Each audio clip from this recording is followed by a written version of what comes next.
आज का विषय है कर्मफल।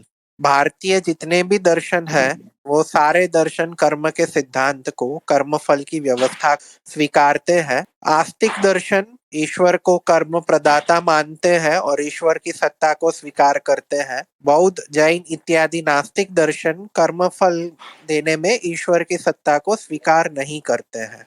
तो आज हमारा चर्चा का विषय होगा कि कर्म क्या होता है, कर्म कितने प्रकार के होते हैं, कर्मफल क्या होता है, ईश्वर कौन से कर्मों का कैसे फल देता है, क्या कर्म अपने आप अपना फल दे देते हैं, ईश्वर की आवश्यकता उसमें रहती है कि नहीं रहती है, तथा कौन से कर्मफल मोक्ष में बाधक होते हैं, कौन से कर्म मोक्ष में बाधक नहीं रहते, इत्यादि विषय पे पूज्य स्वामी जी चर्चा करेंगे। अब आगे की कार्यवाही पूज्य स्वामी जी जैसा आदेश दे वैसे होगी। सबको सादर नमस्ते। मैं स्वामी विवेकानंद परिव्राजक दर्शन योग महाविद्यालय रोजड़ गुजरात से बोल रहा हूँ। आज का विषय है कर्म फल व्यवस्था। इस विषय पर हम थोड़ी चर्चा करेंगे। ईश्वर ने आज से करोड़ों वर्ष पहले यह सृष्टि बनाई। पहले भी बहुत बार बनाई, आगे भी बनाएगा। सृष्टि अनादिकाल से चल रही है। ईश्वर इसका संचालक है। सृष्टि चलाने के लिए तीन वस्तुओं की कम से कम आवश्यकता है।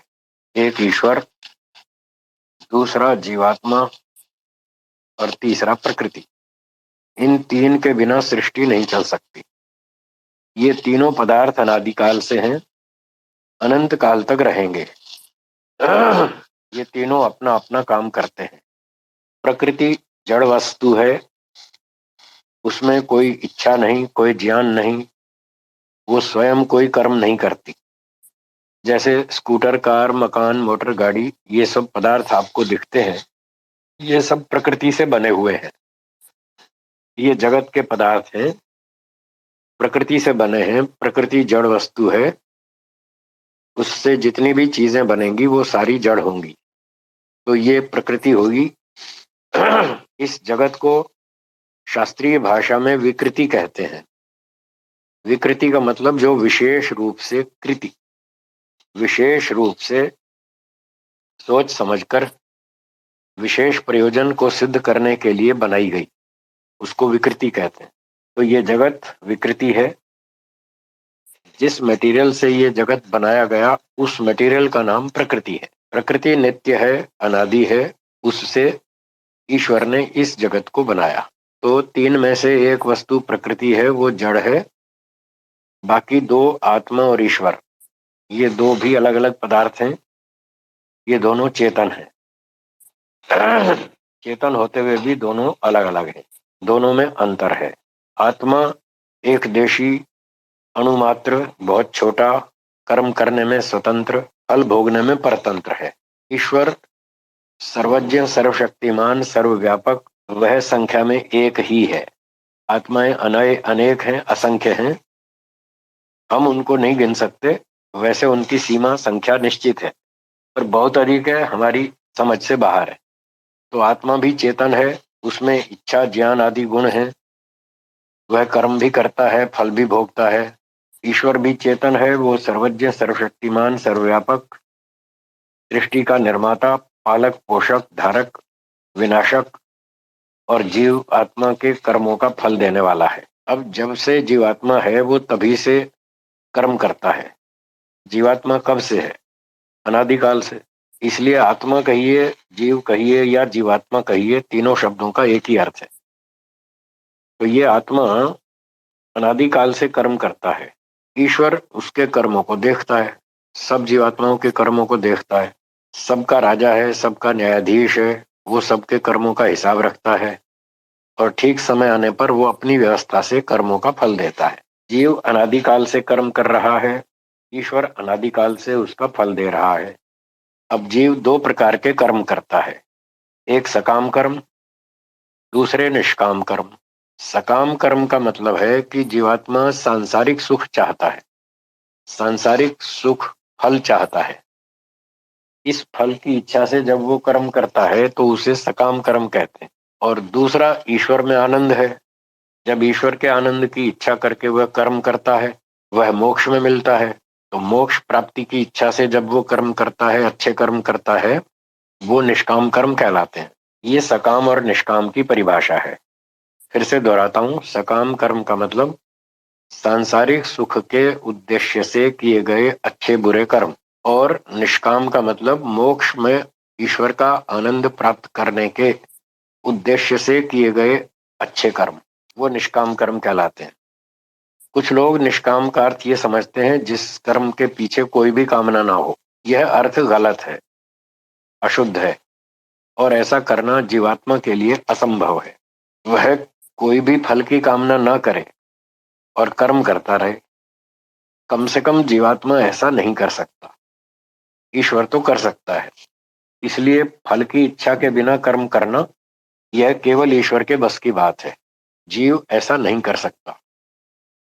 क्यों नहीं कर सकता? उसका कारण यह है कि जीव में स्वभाव से बहुत सारी कमियां हैं। वह अपनी कमियों को पूरा करना चाहता है। आत्मा को रोटी, कपड़ा, मकान, स्कूटर, कार, बंगला, मोटर गाड़ी, खाना पीना, पुत्र, परिवार, धन संपत्ति, मान सम्मान, ये सब सुख चाहिए। ये उसके पास नहीं है। और ईश्वर का मोक्षानंद भी चाहिए, वो भी नहीं है उसके पास। इसलिए जीवात्मा कोई ना कोई फल को सामने रखकर कर्म करता है। चाहे तो सांसारिक सुख मिले तो कर्म करेगा, चाहे मोक्ष का फल मिले तो कर्म करेगा। इसलिए उसकी कोई ना कोई फल की कामना तो बनी रहती है। इस कारण से निष्काम का अर्थ यह नहीं बनता कि कोई भी कामना ना हो। क्योंकि जीवात्मा में कमियां हैं, इसलिए कोई ना कोई कामना रखकर ही वो फल की कामना से ही कर्म करता है। अब ईश्वर फल की कामना नहीं करता। उसका कारण भी स्पष्ट है कि ईश्वर में कोई कमी है ही नहीं। अथर्ववेद के एक मंत्र में लिखा है, रसेन तृप्तः न कुतश्चनो न। ईश्वर आनंद से परिपूर्ण है, उसमें कोई कमी नहीं है। न उसमें ज्ञान की कमी, न बल की, न आनंद की, किसी भी प्रकार की कोई कमी नहीं। ईश्वर को कुछ भी नहीं चाहिए। इसलिए ईश्वर बिना फल की कामना के कर्म करता है। 5 कार्य ईश्वर करता है मोटे मोटे। सृष्टि को बनाना, इसका पालन करना, इसका विनाश करना, 3 तो ये हो गए। चौथा ईश्वर का कर्म है जीवों के कर्मों का फल देना, और 5वां कर्म है 4 वेदों का ज्ञान देना सृष्टि के आरंभ में। इस प्रकार से ईश्वर ये सारे काम करता है। वेद में लिखा है, विष्णोः कर्माणि पश्यत। जो सर्वव्यापक ईश्वर विष्णु है, उसके कर्मों को देखो, सृष्टि को देखो, आपको ईश्वर समझ में आ जाएगा। तो यहां लिखा है कर्माणि पश्यत, व्यापक परमात्मा के कर्मों को देखो। इसका मतलब ईश्वर कर्म करता है। तो कर्म करता है, फल की इच्छा नहीं करता, क्योंकि उसे कोई फल नहीं चाहिए। ये हो गई बात सकाम और निष्काम की। तो 2 प्रकार के कर्म हुए, सकाम और निष्काम। जीवात्मा दोनों तरह के कर्म करता है। जैसी उसकी इच्छा हो, जैसी उसका ज्ञान विज्ञान हो, जैसी बुद्धि हो, जैसा विचार हो, उस तरह के कर्म करता है। सकाम कर्मों का फल संसार में मिलता है, जाति आयु भोग, ये सकाम कर्मों का फल है। जाति का मतलब मनुष्य, पशु, पक्षी, कीड़ा मकोड़ा, वृक्ष, वनस्पति, ये है जाति शब्द का अर्थ। वर्मा, शर्मा, ब्राह्मण, क्षत्रिय, ये नहीं, ये जाति शब्द का अर्थ नहीं है। इनकी सबकी जाति एक ही है, मनुष्य जाति। जाति जन्म से लेकर मरण पर्यंत एक ही रहती है, वो बदलती नहीं है। जबकि वर्ण बदलते रहते हैं। कोई बच्चा ब्राह्मण के घर पैदा हुआ, फिर आगे उसने मेहनत नहीं की, वो शूद्र बन गया, या वैश्य बन गया, या क्षत्रिय बन गया। वर्ण तो बदल सकता है उसकी गुण कर्म योग्यता से, पर जाति नहीं बदलेगी। जाति तो मनुष्य है, जन्म से मरते दम तक मनुष्य ही रहेगा। उस जीवन में उसको तोड़ मरोड़ कर बिल्ली, कुत्ता, सुअर नहीं बना सकते। मरने के बाद अगले जन्म में भले ही उसके कर्मानुसार ईश्वर उसको बिल्ली, सुअर, कुत्ता, हाथी, शेर, भेड़िया, सांप, बिच्छू ऐसी जातियां दे दे, वो उसके कर्म फल के हिसाब से, और उस चालू जीवन में तो नहीं बदलेगा। ये हुआ जाति शब्द का अर्थ। आयु का अर्थ है जीवन काल। जन्म से मृत्यु तक जितना समय तक वो प्राणी जीता है, उस जीवन काल का नाम है आयु। चींटी की आयु अपने शरीर के हिसाब से ईश्वर ने बना दी। मक्खी की अलग, मच्छर की अलग, बिल्ली की अलग, कुत्ते की अलग, मनुष्य की अलग, सबकी आयु अपनी अलग अलग है। वो कर्मानुसार है, और शरीर जैसा दिया वैसी आयु ईश्वर दे देता है। भोग शब्द का अर्थ है जो खाने पीने जीने के साधन। दाल रोटी सब्जी मनुष्य खाता है, मकान मोटर गाड़ी का प्रयोग करता है, खीर पूरी हलवा मिठाई खाता है, अच्छे अच्छे बंगले बनाता है, कार में घूमता है, जहाज में घूमता है, ट्रेन में घूमता है, एयर कंडीशन लगा लेता है, पंखा कूलर लगा लेता है, ये उसका भोग है। गाय का भोग उसका घास चारा है, और जंगल या कोई गांव नगर में रह लेती है, कोई उसको घास चारा खिला देता है, कोई थोड़ी सी रहने की जगह दे देता है। जो भी उसके खाने पीने जीने के साधन है वो उसका भोग है। शेर भेड़िए मांस आदि खाते हैं, वो जंगलों में रहते हैं, वो उनका भोग है। तो जाति आयु भोग ये तीन फल हैं सकाम कर्मों का, और दूसरे निष्काम कर्म, उसका फल मोक्ष का आनंद है, वह मोक्ष में मिलेगा।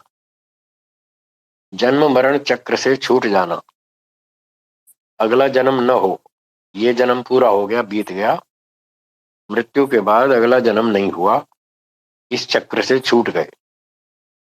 तो जन्म मरण चक्र से छूटने का नाम मोक्ष या मुक्ति है। उसका भी लंबा समय है, समय निर्धारित है। 4 अरब 32 करोड़ वर्ष तक ये सृष्टि चलती है, और 4 अरब 32 करोड़ वर्ष तक प्रलय होती है।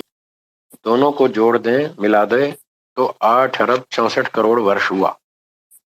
इतने समय में एक बार सृष्टि बनी और प्रलय हुई।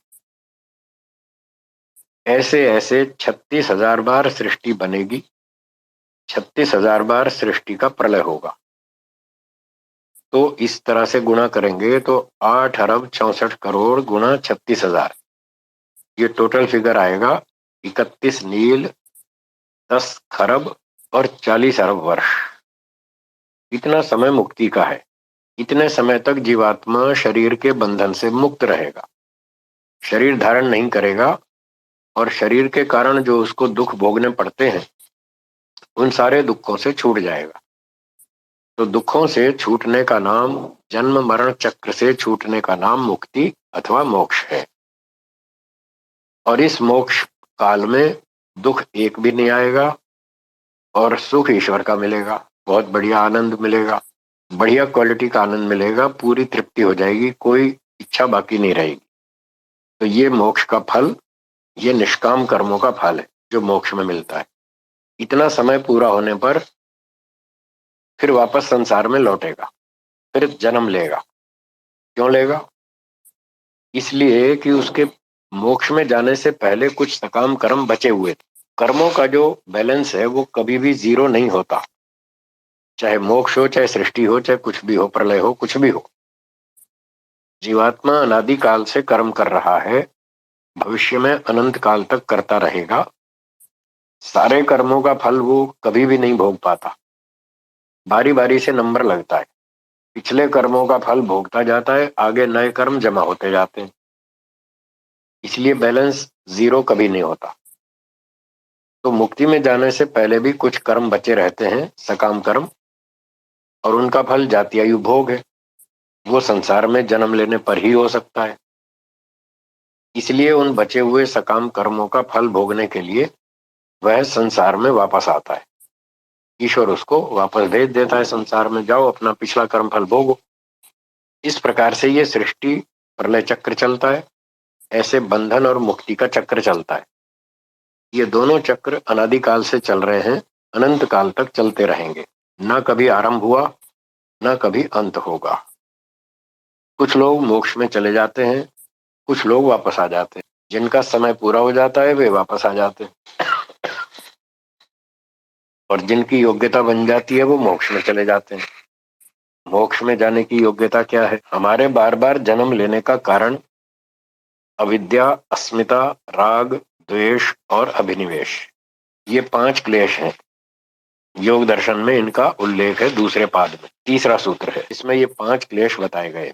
जब तक ये 5 क्लेश आत्मा के साथ बने रहेंगे तब तक उसका जन्म मरण चक्र चालू रहेगा, उसका मोक्ष नहीं होगा।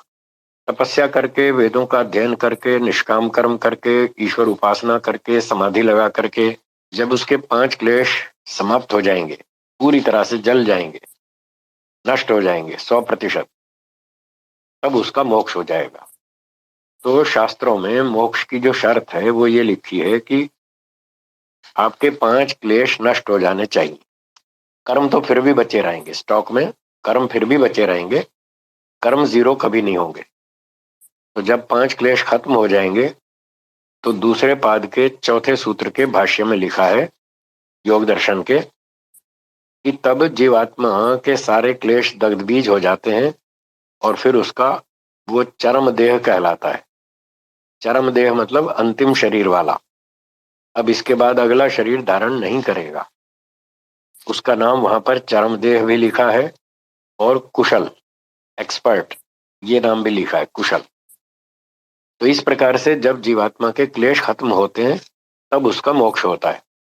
मोक्ष होने पर भी सकाम कर्म खाते में बचे हुए, उन्हीं कर्मों से वो वापस लौटकर अगला जन्म धारण करता है। तो ये प्रासंगिक रूप से मैंने कर्म फल की बात सुनाई, सकाम कर्म, निष्काम कर्म, उनका फल। अब थोड़ी सी कर्म की परिभाषा बताएंगे। कर्म किसे कहते हैं? महर्षि दयानंद जी ने आर्योद्देश्य रत्नमाला में इसकी परिभाषा लिखी है कि जीवात्मा मन, वाणी और शरीर से जो चेष्टा विशेष करता है उसको कर्म कहते हैं। चेष्टा विशेष मतलब क्रिया विशेष। जब चेष्टा विशेष कह रहे हैं तो कोई सामान्य चेष्टा भी होती होगी, क्योंकि ये सापेक्ष शब्द है, कंपैरेटिव टर्म है। यदि कोई सामान्य ना हो तो विशेष भी कुछ नहीं। यदि विशेष कहा जा रहा है तो कोई सामान्य भी होगा जिसकी अपेक्षा उसको विशेष कहा जा रहा है। तो सामान्य क्रियाओं को यहाँ कर्म की परिभाषा में स्वीकार नहीं किया। क्रिया तो वो भी है, जैसे किसी का हाथ अपने घुटने पर रखा है और उसने थोड़ा सा हाथ हिला दिया, अब ये सामान्य क्रिया है हाथ की, तो इसको कर्म की परिभाषा में स्वीकार नहीं कर रहे।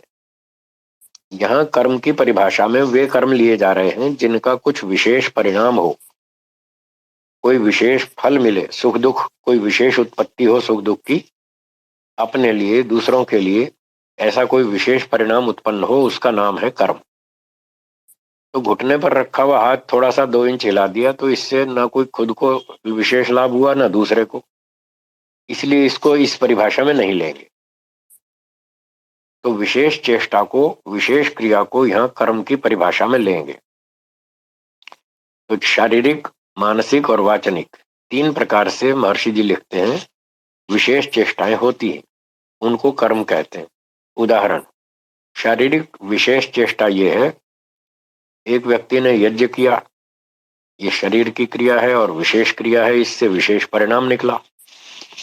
जलवायु की शुद्धि हुई, अपने लिए, दूसरों के लिए सुख उत्पन्न हुआ, ये विशेष चेष्टा है, इसको कर्म की परिभाषा में गिनेंगे। तो यज्ञ करना, दान देना, सेवा करना, रोगियों की सहायता करना, प्राणियों की रक्षा करना, ये शारीरिक कर्म है, ये विशेष चेष्टाएं हैं। इन चेष्टाओं से व्यक्ति को स्वयं को भी अच्छा लगता है, सुख मिलता है, और जिनकी सेवा करता है उनको भी सुख मिलता है। ये शारीरिक विशेष चेष्टाएं हैं, ये शारीरिक कर्म है, ये शुभ कर्म है। अब शारीरिक अशुभ कर्म भी होते हैं, बुरे कर्म, चोरी करना, हत्या करना, बम फेंकना, आतंकवाद फैलाना, धक्का मुक्की करना, अन्याय करना, अपहरण करना, डकैती करना, लूटमार करना, ये सारे शारीरिक अपराध हैं, ये बुरे कर्म है, अशुभ कर्म है। इनका फल मिलता है, इनका कोई विशेष परिणाम निकलेगा, सुख दुख जो भी, इसलिए इसको कर्म की परिभाषा में गिनेंगे। ये अच्छे और बुरे शारीरिक कर्म हुए। ऐसे ही वाणी से सत्य बोलना शुभ कर्म है, मीठा बोलना, सभ्यता से बोलना, नम्रता से बोलना, प्रेम से बोलना, सम्मान पूर्वक बोलना, ये वाणी के शुभ कर्म है, विशेष क्रियाएं हैं। और झूठ बोलना, कठोर बोलना, निंदा चुगली करना, झूठे आरोप लगाना, व्यर्थ बदनाम करना, किसी को मिसगाइड करना, ये वाणी के अपराध हैं, वाचनिक कर्म है, इनका भी फल मिलता है, इससे भी सुख दुख घटता बढ़ता है। अब मन के कर्म, मन में आस्तिकता रखना, ईश्वर पे विश्वास करना, वेदों पर विश्वास करना, ऋषि मुनि विद्वानों पर विश्वास करना, इस प्रकार से जो मन में अच्छी अच्छी भावनाएं, अच्छी अच्छी आस्तिकता की भावनाएं रखना, ये मानसिक शुभ कर्म है। और मन के दुष्कर्म, नास्तिकता, मन में दूसरों का सामान चुराने की इच्छा, लोभ, क्रोध, ईर्ष्या, जलन, अभिमान आदि मन में रखना, ऐसी भावनाएं रखना, ये मानसिक क्रियाएं हैं, विशेष क्रियाएं हैं, ये मानसिक कर्म कहलाते हैं। तो ये विशेष क्रियाएं हैं, ये कर्म की कोटि में आएंगी। कुछ सामान्य क्रियाएं भी होती है मन की, वो कर्म की कैटेगरी में नहीं आती। जैसे मन में विचार सुबह से रात तक चलते ही रहते, जो विचार ऐसे होते हैं कि चोरी करूं या ना करूं, दान दूं या ना दूं, सच बोलूं या झूठ बोलूं, जब ये दो दो विचार मन में रहते हैं और व्यक्ति कोई निर्णय नहीं कर पा रहा, इसका नाम है विचार। ये मन की सामान्य क्रिया है, ये कर्म की कैटेगरी में नहीं आती, इसका कोई फल नहीं मिलेगा। परंतु जब आप मन में चलने वाले इन दो में से एक विचार का फाइनल डिसीजन ले लेंगे, निर्णय कर देंगे कि चोरी करूंगा, दान दूंगा, यज्ञ करूंगा, सेवा करूंगा, जब मन में निश्चय कर लिया करूंगा, अब ये मन की विशेष चेष्टा बन गई, अब कर्म की कैटेगरी में आ गई, अब इसका फल मिलेगा। तो विचार का कोई फल नहीं है, कर्म का फल है। सामान्य चेष्टा विचार है, विशेष चेष्टा कर्म है। तो ये थे मानसिक कर्म की बात। और वाणी के भी मानसिक वाणी के कर्म क्या होते हैं। एक व्यक्ति बैठा है अपने कमरे में, अकेला ही बैठा है और अपना थोड़ा थोड़ा गुनगुना रहा है। मान लीजिए वो ऐसे एकांत में बैठकर यूं बोल रहा है, ऐसे हूं हमिंग कर रहा है, सामान्य वाणी बोल रहा है। इसका कोई अर्थ नहीं है, कोई किसी को बता नहीं रहा, कोई हानि नहीं हो रही, कोई लाभ नहीं हो रहा, कुछ नहीं हो रहा। ये वाणी की सामान्य क्रिया है, ये कर्म की कैटेगरी में नहीं आएगी। जब सत्य बोलना, झूठ बोलना ऐसी क्रिया करेगा, वो विशेष क्रिया है, उससे कुछ हानि लाभ उत्पन्न होंगे। जब इस तरह से कोई हानि लाभ उत्पन्न होता हो, वो विशेष क्रिया मानी जाती है, उसका नाम कर्म है। तो ये महर्षि दयानंद जी के अनुसार 3 प्रकार के कर्म हुए जो मन, वाणी, शरीर से किए जाते। फिर वे और 3 प्रकार लिखते हैं कर्मों के वहीं आर्योदय रत्नमाला में, संचित, क्रियमाण और प्रारब्ध, ये 3 प्रकार के कर्म हैं। क्रियमाण कर्म वो हैं जो हम अभी कर रहे हैं, क्रिया चल रही है, पूरी नहीं हुई, कंप्लीट नहीं हुई, अधूरी है, उसका नाम है क्रियमाण कर्म। जैसे एक व्यक्ति भोजन बना रहा है, उसको 20 रोटियां बनानी, 12 रोटी बना चुका, 8 बनानी बाकी है, तो अभी काम चल रहा है, उसका कंप्लीट नहीं हुआ, इसका नाम है क्रियमाण कर्म। तो करते करते उसने 20 रोटियां कंप्लीट कर ली और गैस बंद कर दी।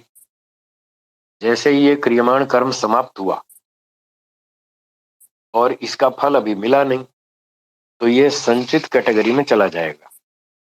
संचित का अर्थ है जमा, ये जमा हो गया, उसके खाते में जमा हो गया। जब तक फल नहीं मिलेगा तब तक इसकी कैटेगरी है संचित।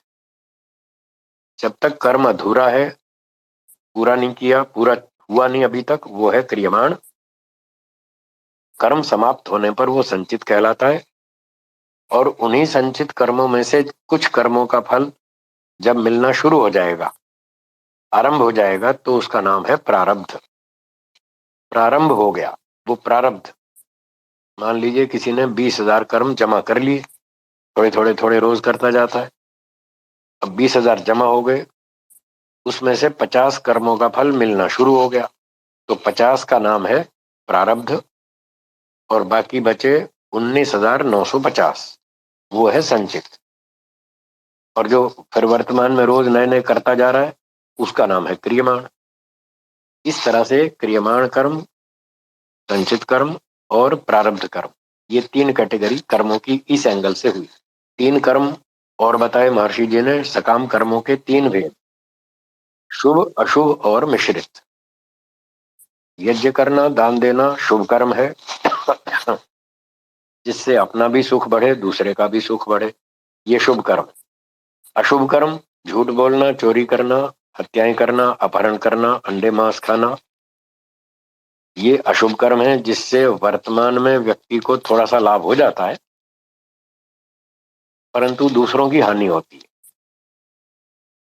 अब बकरे को मार के खाया तो थोड़ा आपको तो लाभ हो गया, पेट भर गया, पर बेचारा बकरे की तो जान चली गई, उसको तो नुकसान हो गया। तो इस तरह के दूसरों की हानि करने वाले जो कर्म है उसको अशुभ कर्म कहते हैं। और मिश्रित कर्म उनका नाम है जिसमें कुछ अच्छाई भी हो, कुछ बुराई भी हो, दोनों मिक्स मिश्रित हो, उसका नाम मिश्रित कर्म है। उसका उदाहरण है खेती करना। किसान लोग खेत में हल चलाते हैं, सैकड़ों मन अनाज उत्पन्न करते हैं, उससे प्राणियों की रक्षा होती है, मनुष्यों को, पशु पक्षियों को, सबको खाना पीना भोजन मिलता है, घास चारा मिलता है, ये पुण्य का भाग है। पर जब वो खेती करते हैं, हल चलाते हैं, तो कुछ कुछ कीड़े मकोड़े भी मरते हैं, कुछ और प्राणी भी मर जाते हैं, ये अशुभ कर्म है। तो इसका खेती में मिश्रण हो जाने से ये मिश्रित कर्म कहलाता है। थोड़ा इसमें पाप भी है और बहुत सारा पुण्य भी है। ऐसे मोटे तौर पे मान सकते हैं 80-85%, 90% तो पुण्य है, 10-15% पाप भी लग जाता है क्योंकि वो प्राणी मर जाते हैं इस खेती में।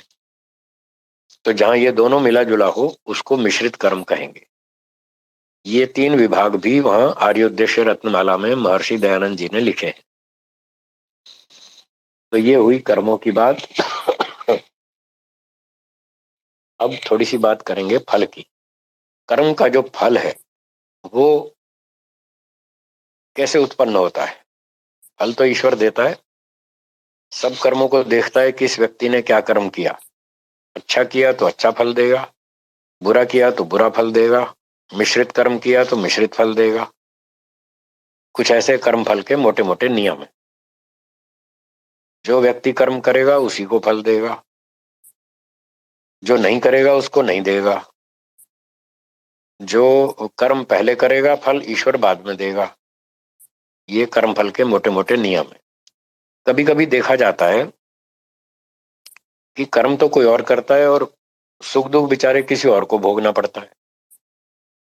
अब जैसे एक ट्रक ड्राइवर ट्रक चलाता है, कर्म तो वो कर रहा है ड्राइवर, और एक्सीडेंट ठोक दिया किसी बाइक वाले को हाईवे पर, अब वो बाइक वाला मर गया वहीं एक्सीडेंट में। तो ऐसी स्थिति में लोग इस कर्म फल को नहीं समझते और फिर उल्टा सीधा प्रचार करते हैं। वो ये कहते हैं कि कर्म तो किया था ड्राइवर ने, फल भोगना पड़ा बाइक वाले को, टू व्हीलर वाले को। तो ये तो कर्म कोई और कर रहा है, फल कोई और भोग रहा है, और ये जो फल भोगा ये उसके किसी पूर्व जन्म के कर्म का फल है, ऐसा लोग कहते हैं। तो वेदों और ऋषियों की दृष्टि में ये बात ठीक नहीं, गलत है। ऋषि लोग ये समझाते हैं कि ये कोई कर्म का फल नहीं है, ये कर्म का परिणाम है। ये कर्मफल बड़ा जटिल विषय है, इसको वर्षों तक पढ़ना, समझना, चिंतन मनन करना पड़ता है। मैंने कम से कम 35-40 वर्ष जंगल में रहकर साधना की, तपस्या की और इन कर्मफल विषय पर गहरा चिंतन किया। अनेक शास्त्र पढ़े, खूब तर्क वितर्क किया, खूब मनन किया, तब जाके मैं इस निर्णय पर पहुंचा। और मैंने गुरु जी से भी बहुत बढ़िया शिक्षा ली, उनके आदेश निर्देश संदेश का पालन किया, अनुशासन में रहा। उन्हीं की बातों को मैं स्वीकार करता हूँ, वेदों की, ऋषियों की बातें स्वीकार करता हूँ, सामान्य मनुष्यों की बातें मैं नहीं मानता।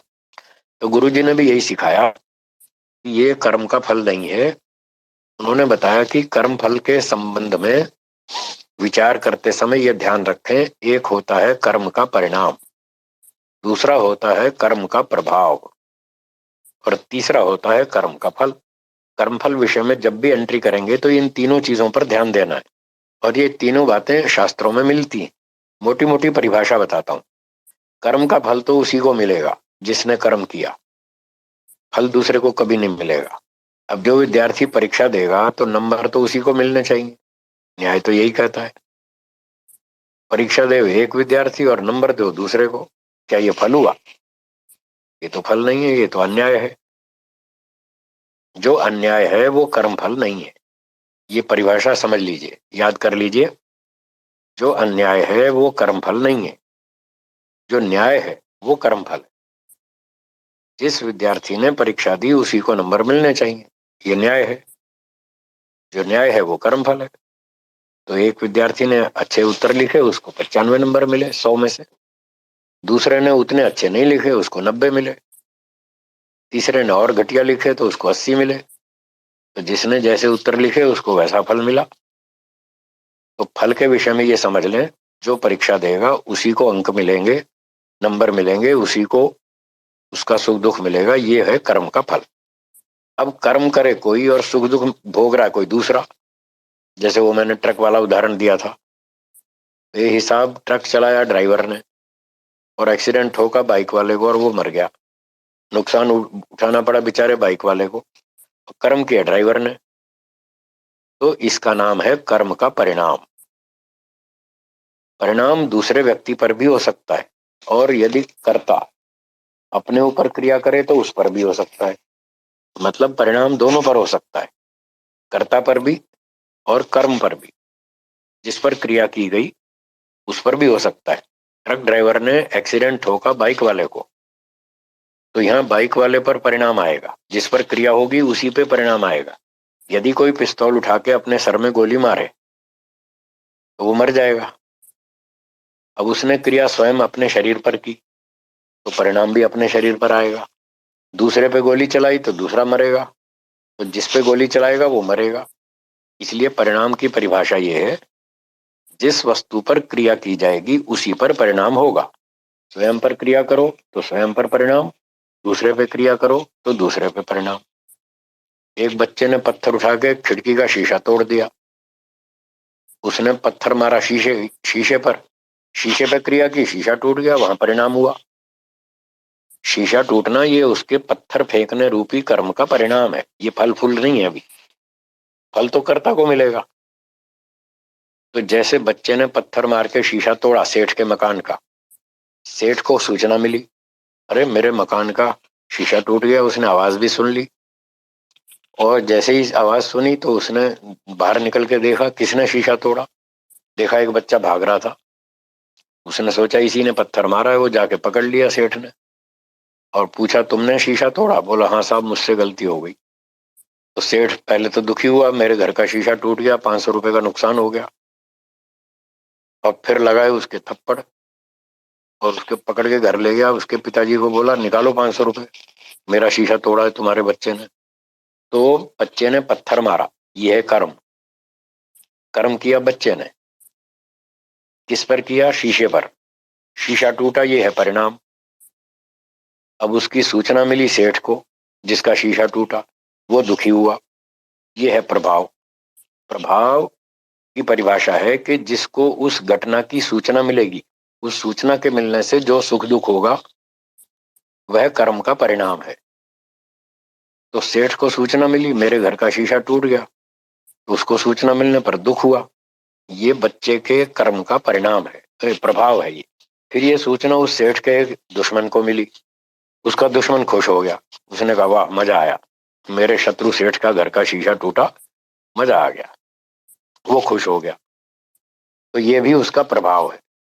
प्रभाव चेतन आत्मा पर होगा। जिस जिसको सूचना मिलेगी, चेतन को सूचना मिलती है, चेतन पे प्रभाव होगा।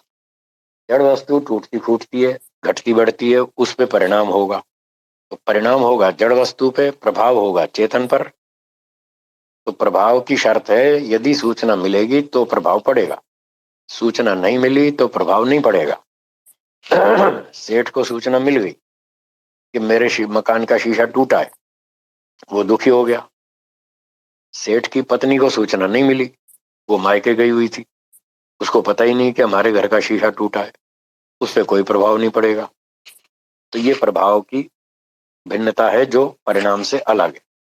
परिणाम जड़ वस्तु पर होगा, प्रभाव चेतन पर होगा, सूचना मिलने पर होगा, सूचना नहीं मिली तो कोई प्रभाव नहीं पड़ेगा, और फल तो कर्ता को ही मिलेगा।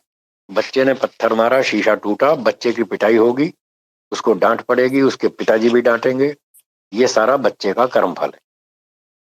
अब ट्रक वाले उदाहरण में, ट्रक ड्राइवर ने बाइक वाले को ठोक दिया, एक्सीडेंट ठोक दिया, वो मर गया। कर्म किया ड्राइवर ने, ट्रक ड्राइवर ने, परिणाम भोगा बाइक वाले ने। प्रभाव किस पर हुआ? बाइक वाले के परिवार सदस्यों पर। परिवार के सदस्यों को सूचना मिली हमारा व्यक्ति मारा गया, वो सारे दुखी हो गए। ये ट्रक ड्राइवर के कर्म का प्रभाव है। सूचना मिलने पर वो दुखी होंगे परिवार के लोग, और फिर पुलिस पकड़ेगी ड्राइवर को, उस पर मुकदमा चलेगा, उसको जेल होगी, या जो भी दंड मिलेगा वो ड्राइवर को मिलेगा। ये उसका कर्मफल है। इस प्रकार से वेदों के अनुसार ऋषियों ने ये कर्मफल व्यवस्था समझाई। ये बहुत कठिन विषय है, इतना क्लियर, इतना स्पष्ट आपको किसी भी किताब में नहीं मिलेगा। मैंने वर्षों तक बहुत शास्त्र पढ़े, बहुत चिंतन किया, ऋषियों के ग्रंथ पढ़ता हूं, मैं अधिकतर वही पढ़ता हूं, दूसरे नहीं पढ़ता, और गुरु जी के निर्देश में रहकर मैंने बहुत लंबा अभ्यास किया, तब जाकर इतनी क्लियरिटी मुझे हुई, और मैं इसको अच्छे प्रकार से प्रामाणिक रूप से बता सकता हूं। कोई समझना चाहे तो समझ ले, फालतू लड़ाई झगड़ा करना नहीं। मैंने जितनी मेहनत की है इतनी आप भी करें, आपको भी समझ में आ जाएगा। खामखा हठ करना बुद्धिमत्ता नहीं। तो ये थी कर्म फल के संदर्भ में कर्म का परिणाम एक बात, कर्म का प्रभाव दूसरी बात, कर्म का फल तीसरी बात। अब एक बात और बता देता हूं, फिर समाप्त करूंगा प्रवचन। वो है कि फल की उत्पत्ति कैसे होती है, कैसे फल का निर्णय होता है। इस बारे में न्याय दर्शन में महर्षि गौतम जी का सूत्र है प्रवृत्ति दोष जनितो अर्थ फलम। कर्म का जो फल होता है वो दो चीजों से डिसाइड होता है, एक से नहीं। दो चीजें कौन कौन सी? एक तो है प्रवृत्ति, प्रवृत्ति मतलब एक्शन, क्रिया, और उस क्रिया का क्या परिणाम निकला। क्रिया और उसका जो परिणाम है ये है प्रवृत्ति शब्द का अर्थ, और दोष का अर्थ है भावना। यहां इस सूत्र में दोष शब्द का अर्थ है भावना। कर्म करने वाले की भावना कैसी थी, तो उसकी क्रिया कैसी थी और उसकी भावना कैसी थी, ये दोनों को काउंट करेंगे, दोनों को जोड़कर देखेंगे, फिर उसके आधार पर फल का निर्णय होगा। तो जैसा फल का नियम बताया था, जैसा कर्म होगा वैसा फल होगा।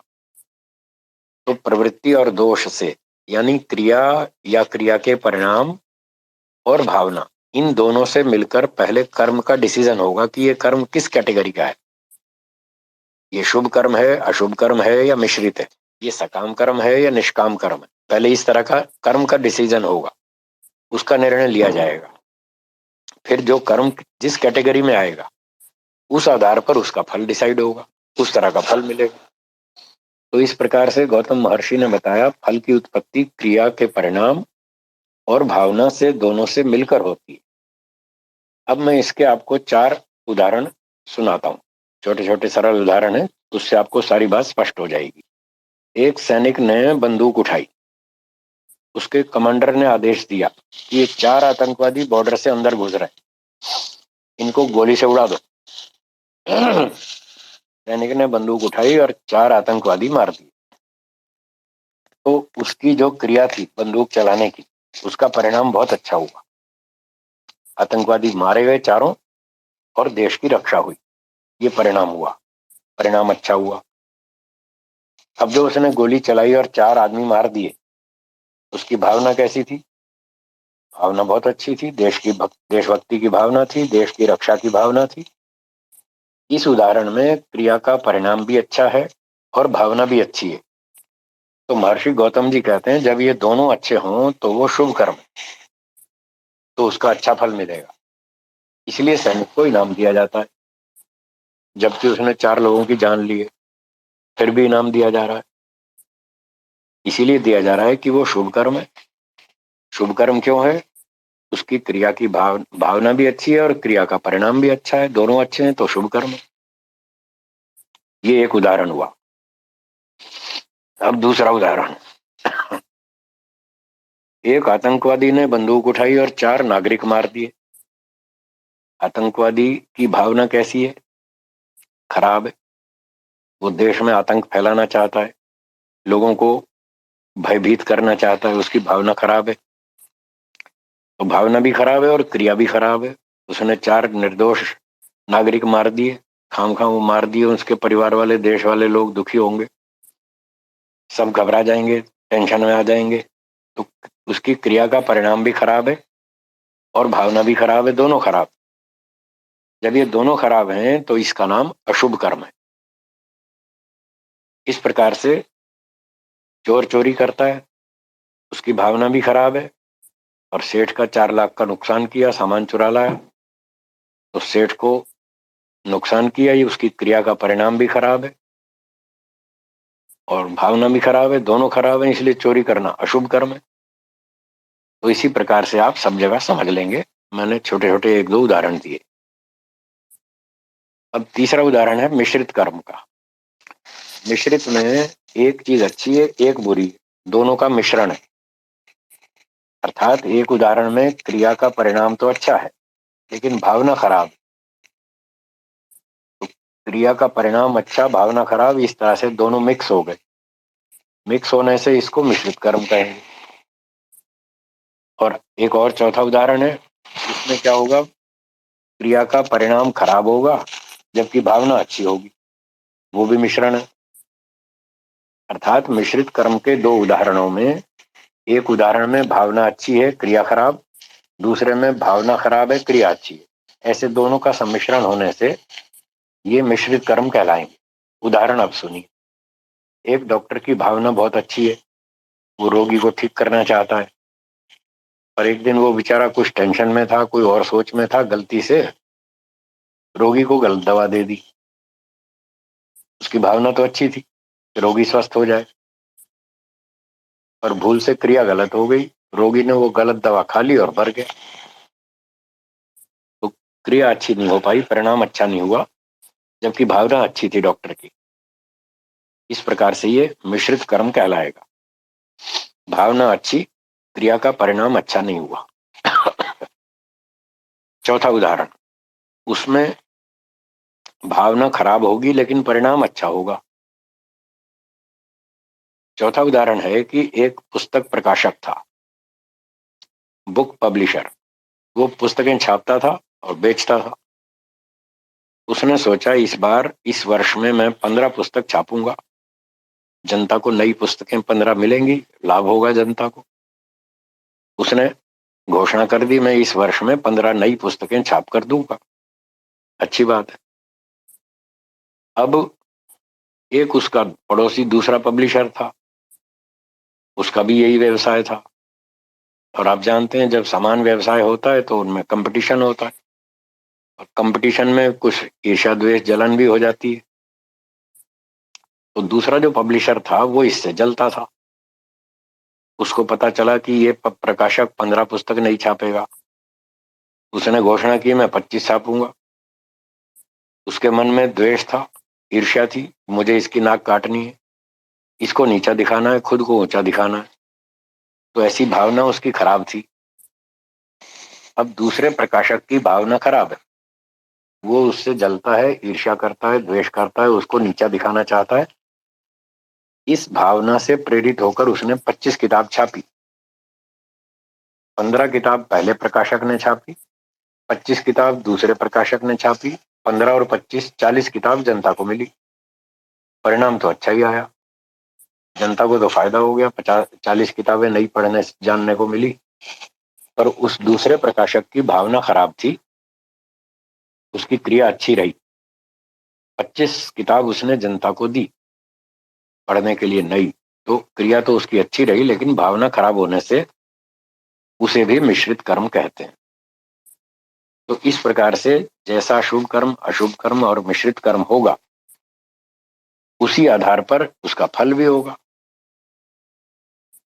अब यदि ये सारे शुभ अशुभ मिश्रित कर्म सांसारिक सुख फल प्राप्ति के उद्देश्य से किए जा रहे हैं, तब तो ये तीनों के तीनों सकाम कर्म है। और इनमें से जो केवल एक शुभ कर्म है, जिसमें भावना भी अच्छी और क्रिया परिणाम भी अच्छा,